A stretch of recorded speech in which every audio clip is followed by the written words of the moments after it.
आपको self confident होना बहुत ज़रूरी है। इसका मतलब क्या? इसका मतलब ये है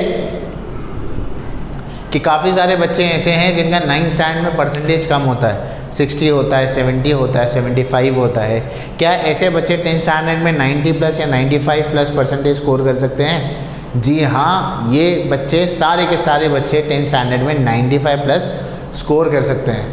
हेलो एवरीवन, वीडियो का टाइटल देख के आप समझ ही गए होंगे कि वीडियो किस बारे में है, पर वीडियो जिस बारे में है अभी हम उससे हट के पहले बात करेंगे। 95 परसेंटेज लाने के लिए क्या क्या चीज़ें आपको नहीं करनी है, पहले वो देखेंगे। सबसे पहली बात, आप में सेल्फ कॉन्फिडेंस होना बहुत ज़्यादा ज़रूरी है। आपको सेल्फ कॉन्फिडेंट होना बहुत ज़रूरी है। इसका मतलब क्या? इसका मतलब ये है कि काफ़ी सारे बच्चे ऐसे हैं जिनका 9th स्टैंडर्ड में परसेंटेज कम होता है, 60 होता है, 70 होता है, 75 होता है।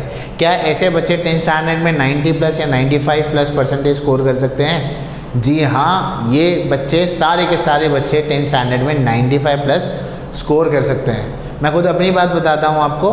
मैं जब 10th स्टैंडर्ड में था तो उससे पहले मैंने किसी क्लास में फर्स्ट रैंक नहीं लाया था, पर जब मैं 10th में गया तो मैंने अपने 10th में अपनी स्कूल में टॉप कर दिया। तो सबसे पहली बात यह है कि कॉन्फिडेंट आपको होना बहुत ज़्यादा ज़रूरी है। अंडर कॉन्फिडेंट रहोगे और अपने 9th स्टैंडर्ड के परसेंटेज को लेके सोचते रहोगे कि मेरा परसेंटेज आएगा या नहीं, तो ऐसा तो बिल्कुल नहीं आने वाला। तो सबसे पहले तो कॉन्फिडेंट हो जाओ। दूसरी बात, 9th और 10th में जो डिफ़िकल्ट जो क्लास होती है वो 9th होती है, और आप वो ऑलरेडी पार कर चुके हो और आप 10th में आ चुके हो। तो ये बात आपको याद रखनी है यहाँ पर कि 10th स्टैंडर्ड ईजी होती है as compare to 9th standard. ये मोटिवेशन के लिए नहीं बोल रहा हूँ कि इजी होती है और 10th इजी होती है, 9th हार्ड होती है, नहीं, ये एक्चुअल रियलिटी है। ठीक है। दूसरी बात, मोबाइल के बारे में बता दूँ। इस साल मोबाइल को त्यागना पड़ेगा, ठीक है ना।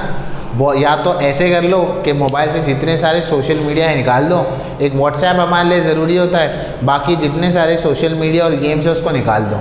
हाँ, निकालना आसान नहीं होगा, मुझे पता है, आपको उसकी आदत लग चुकी होगी, आप फ्री टाइम में वही यूज़ करते होंगे। बट अगर आपको इस साल सक्सेसफुल होना है तो बहुत ज़्यादा टाइम हम सबको मालूम है कि हमारा कहाँ जाता है, सोशल मीडिया पर जाता है। दिन में हम हज़ारों बार तो अपने मोबाइल को सिर्फ टच कर लेते हैं, तो सोचो कितना ज़्यादा हमारा टाइम वहाँ स्पेंड हो रहा है। तो आहिस्ता आहिस्ता ये आदत डालो कि भाई मोबाइल को क्या करेंगे, साइड में रख देंगे। तो ये बड़ी इंपॉर्टेंट बात है। इसके अलावा एक और एक बात जो है, टेस्ट की बात है।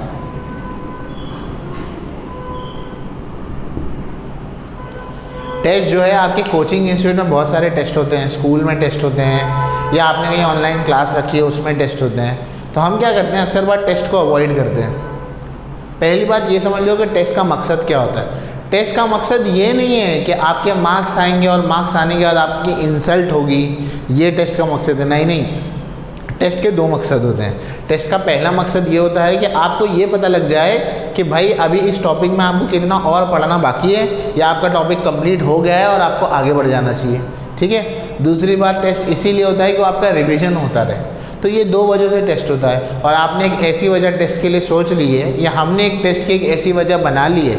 ये पेरेंट्स के लिए भी ये वीडियो है कि वो सोचते हैं कि हाँ भाई कब मार्क्स आए, कब देखेंगे, अब जैसा मार्क्स आएगा फिर इसको डांटेंगे।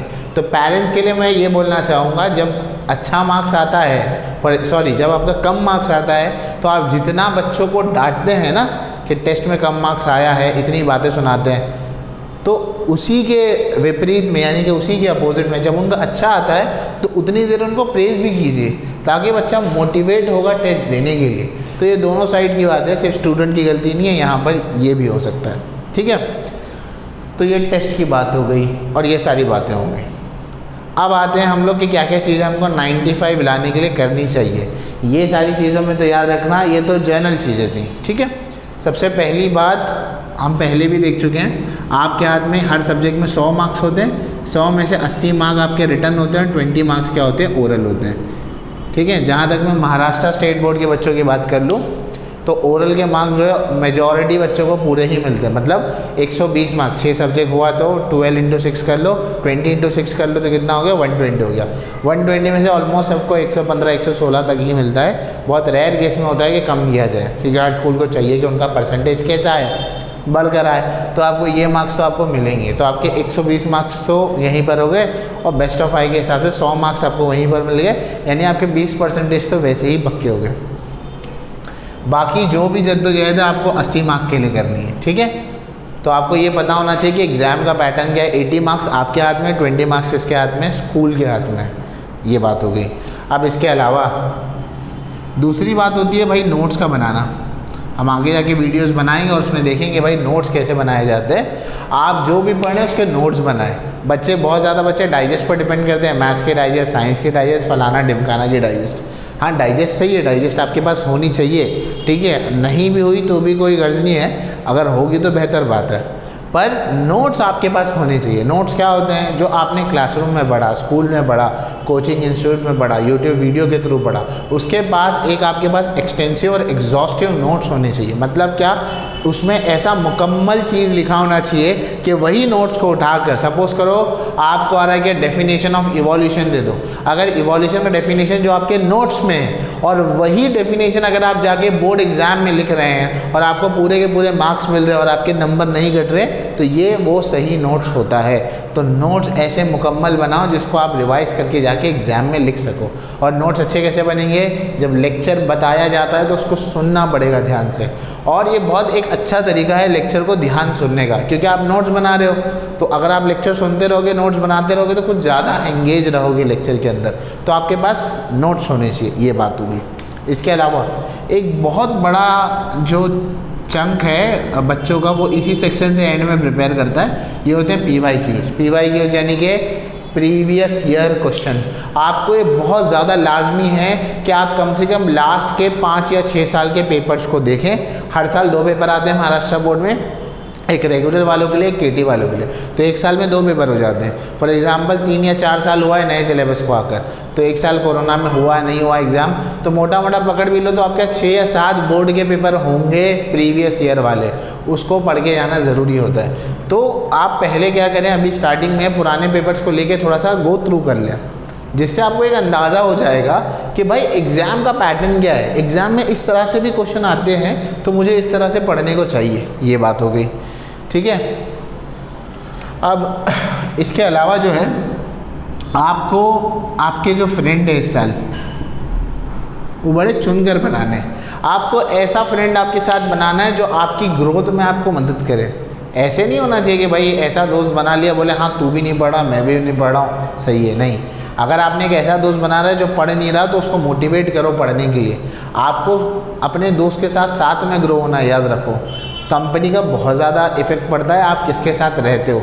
तो साल भर में आपके जो बाजू में बैठने वाला है, मेक श्योर करो कि वो आपको क्लास में ध्यान देने दे रहा है, वो खुद भी ध्यान लगा रहा है और आप भी ध्यान दे रहे हो पढ़ने के लिए, समझ गए। अब इसके अलावा हम आपसे क्या कहेंगे, मैं अपने बारे में थोड़ा बता दूं, जो लोग मुझे पहले देख रहे हैं। मैंने अब तक 8 बैचेस 10th के पढ़ा चुके हैं, मुझे 8 बैचेस पढ़ाने की एक्सपीरियंस है। इस साल मैं 9वां बैच पढ़ा रहा हूँ ऑफलाइन में। मैं कह रहा हूँ मैं ऑफलाइन में एक्चुअल टीचर हूँ मैं जो पढ़ा रहा हूँ। मैं आपका कोई भैया या दीदी के हिसाब वाला टीचर नहीं हूँ, ठीक है। तो ये 8 बैचेस के मैं एक्सपीरियंस आपके साथ शेयर कर रहा हूँ। मैं आपको साल भर कैसे हेल्प करूँगा, नोट्स के फॉर्म में हेल्प करूँगा, गाइडेंस के फॉर्म में हेल्प करूँगा, मोटिवेशन के फॉर्म में हेल्प करूँगा। आपकी जितनी दिक्कतें होंगी, जहाँ तक मेरे एंड से हो सके मैं सबको दूर करने की कोशिश करूँगा। तो ये ओवरऑल कुछ जर्नलाइज चीज़ें हैं जो आपको पता होनी चाहिए कि हाँ हमको 95+ जाना है, तो ये फुटस्टेप हमको फॉलो करने पढ़ेंगे। अभी एक्चुअल प्लानिंग और एक एक डिटेल हम आगे जाके इंशाल्लाह देखेंगे, पर ये सबसे पहली और बेसिक बातें जो आपको मालूम होनी चाहिए, ठीक है। तो आई होप सो वीडियो आपको सही लगा हो।